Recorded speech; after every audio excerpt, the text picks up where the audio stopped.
How much do you love yourself? Because if you understand the value of self-love, you'll never be friends with those types of people.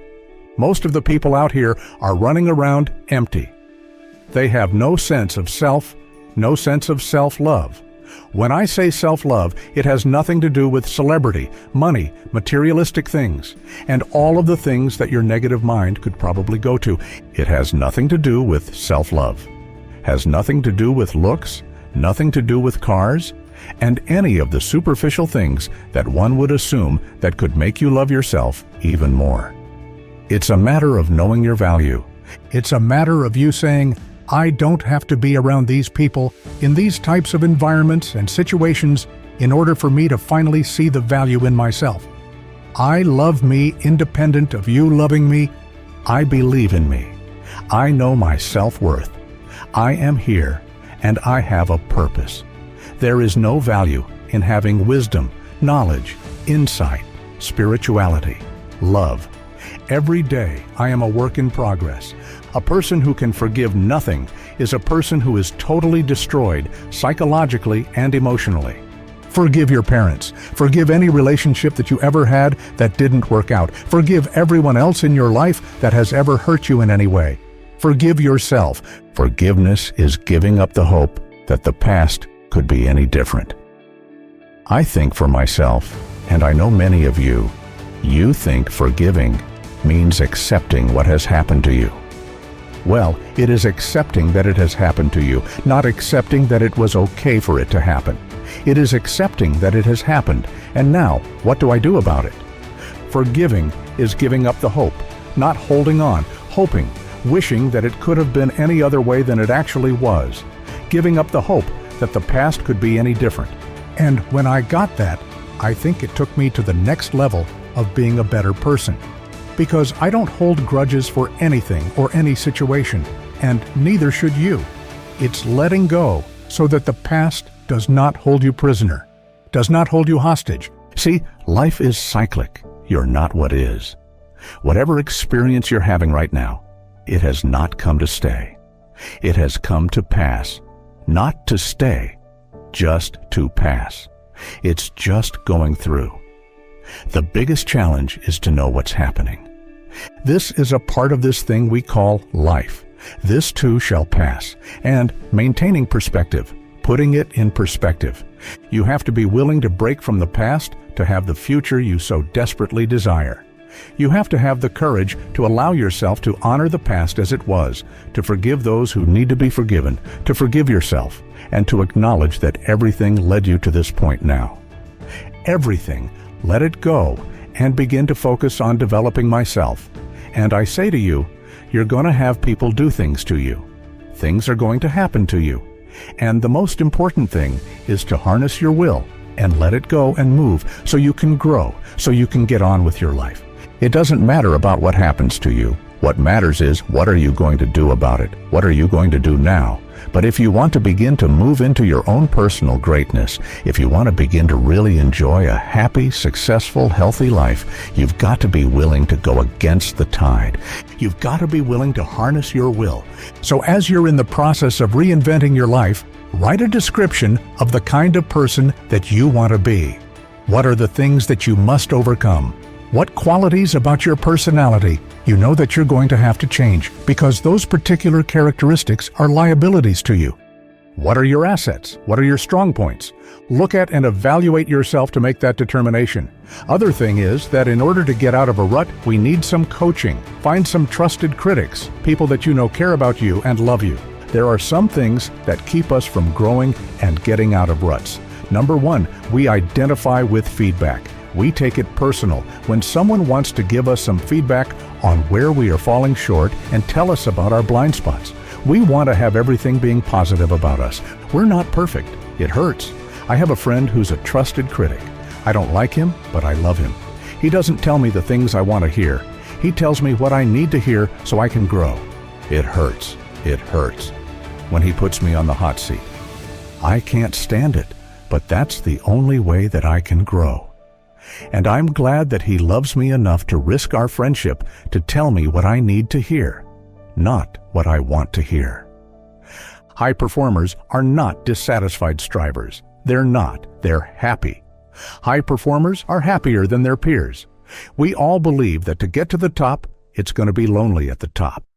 And we all believe you have to grind and kill yourself to get there. And that's completely wrong. And the data proves it worldwide, which is, I think, just overcoming a lot of people's biases about how you work today. Because right now, especially today, grind on social media is so popular. Or hustle. And by the way, none of the top 15% of high performers worldwide identify with those words. They literally don't. We asked them, we did a whole keyword analysis. This was actually pretty cool. And high performers explicitly say, these are the 3 driving feelings. If we said there was a high performance state, it's driven from these 3 things. Number 1, full engagement. Number 2, joy. And number 3, confidence. That's what they relate with. That's where it's coming from. It's a joyous journey, not a dissatisfied one. And I have this conversation in the book because I kind of maybe frame it this way. Each of these chapters opens with a vignette of somebody I worked with or a situation that I was in that demonstrated high performance. In this particular situation, I'm walking on a stage, thousands of people, after a very famous musician was out there and was telling the audience that person's secret to success. Remember? Thousands of people, their secret to that person, their whole speech, their secret to success was never settle. Never settle. Nothing is enough. Never settle. And never be satisfied. Never be satisfied. Always demand more. And I'm like, oh, my second slide, which was going to be on Jumbotrons in 80-point text, was strive satisfied. I'm like, oh, I'm going to have to dispel this for all these thousands of people. I was totally freaked out. But what I had to explain to people was not only the data, but it's this. If you're never satisfied, is it true that life is precious? If it's true that life is precious and you could be gone tomorrow, do you really want to think, you know what? I just never felt fulfilled. I never allowed myself to have a moment of credit. I never allowed myself to have a moment of peace. I never allowed myself to look at that and say, good job. That's not the way to live life. I think just at a spiritual level, it's a bad move. And this book doesn't really go into a lot of that. It's more about the science and the heart stuff. But I think it's really important that people realize your job is to strive satisfied. And if you strive satisfied more often, you will be more of a high performer. And if you never give yourself credit, you're always beating up on yourself. You're always thinking, that's not perfect enough. Then, what's going to happen? Dissatisfied people burn out, and they quit more often than satisfied strivers. So take joy in the moment. Engage with what you're doing. Allow credit and satisfaction and joy to come in. You can always be improving, of course, but be improving joyfully. And if you're improving joyfully, then you're learning. You feel curious. You feel engaged. The joy is there. You'll get more confident because you're like, I'm going to learn through this. Anyway, this can be great because, this thing is all over social media right now, grind, work, whatever. And I'm like, it's popular. And I see why that happens. And I see why it's catchy. It's just not scientifically valid. Stop scaring yourself. How often do you terrorize yourself with your own thoughts? You get into absolute terror, and it's only coming from your thoughts. Nobody out there is doing a thing. Sometimes it's an old family pattern. Sometimes we get new things. I would like people, when you have time, to make a list of your fears. Make a list of your fears.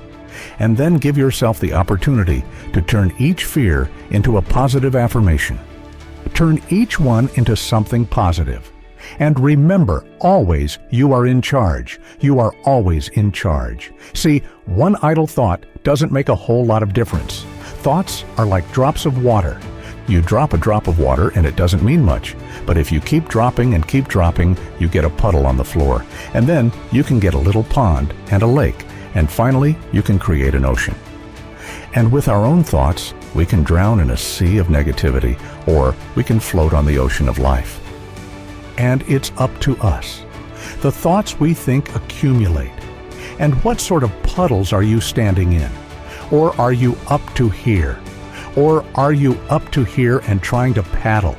What are you doing to yourself? When we're willing to change our thinking, we can change our experiences. And it doesn't matter if you got a big puddle of negative thoughts. You can move over here and create a puddle of mindfulness. Positive thoughts. You can make changes always. So you want to turn those fear thoughts into positive affirmations. Let them work for you. When we think we are unworthy, it means that for some reason we believe that we have to prove we have a right to our space on the planet. Life as we are. Being who we are. And that means that we will do all manner of wonderfulness to prove we deserve to be here. And usually some of the common things are we overcommit, overgive, we overdo, we over-excuse, we overcompensate, and we stay in distant, difficult, desperate, hurtful, harmful situations much longer than it is wise or productive to do so. Worth, what it is that you expect from the world in response to who you are, is very different from self-value. Value means how you hold yourself within yourself and what you expect as a result. Now, in order to get to the worth, if you're not holding yourself within yourself as worthy, then what you expect from the world is surely going to hurt you. This is what you're going to do. You are literally going to dump out everything that's in your head onto this piece of paper. Every concern, every worry, every to-do, everything that's bothering you that you're thinking about. For some people especially, they're just experiencing way too much pressure. And that pressure, a lot of times, it's just an imbalance in perspective. And discipline is a matter of the imposition of order. And the order is necessary, especially for people who are hopeless and nihilistic.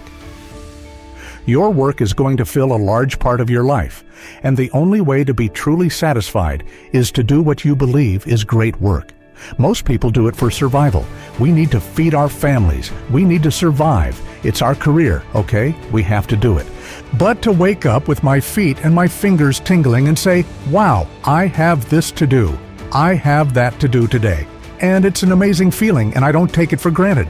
You're going to have a hard time thinking about all the options, and you're going to be really attached emotionally. So a lot of us know that. I can get over here, but over here, man, this is much cooler, because I got to go through this journey that is not fun. This from 20 to 100%, this in between is not fun. Discomfort is your friend. It really is. Discomfort and not being happy and content with certain situations in life or certain feelings in life, they're massive, massive motivators, and they're amazing at facilitating change. Everything else is secondary, were the words, "Stay hungry, stay foolish." It was their farewell message as they signed off. Stay hungry, stay foolish. And I have always wished that for myself. Well, it is scary. I will always say that, especially business, because it's a very scary place to be in. It changes, it goes up. So it has so many ups and downs. To be successful, you have to be able to walk away from a deal. You have to. If you want it bad enough, then people are going to give it to you. If you think it sucks when it's bad, you have losing, pessimistic DNA. And if you think it's awesome and phenomenal, you have optimistic, winning DNA. And I believe that to be true. And so that's where we're at. That's why people got to understand what is in us. We have no idea until we start trying hard. Is it as enjoyable as it can be? And we all know that there's a spectrum for that enjoyability. We've all had times in our life where it's not been so great, and then times in our life where everything came together. Like, what a great day. Woo! Like, make more of those. And the discipline part you don't hear a lot about. That's the things people do when nobody else sees. That's when you win.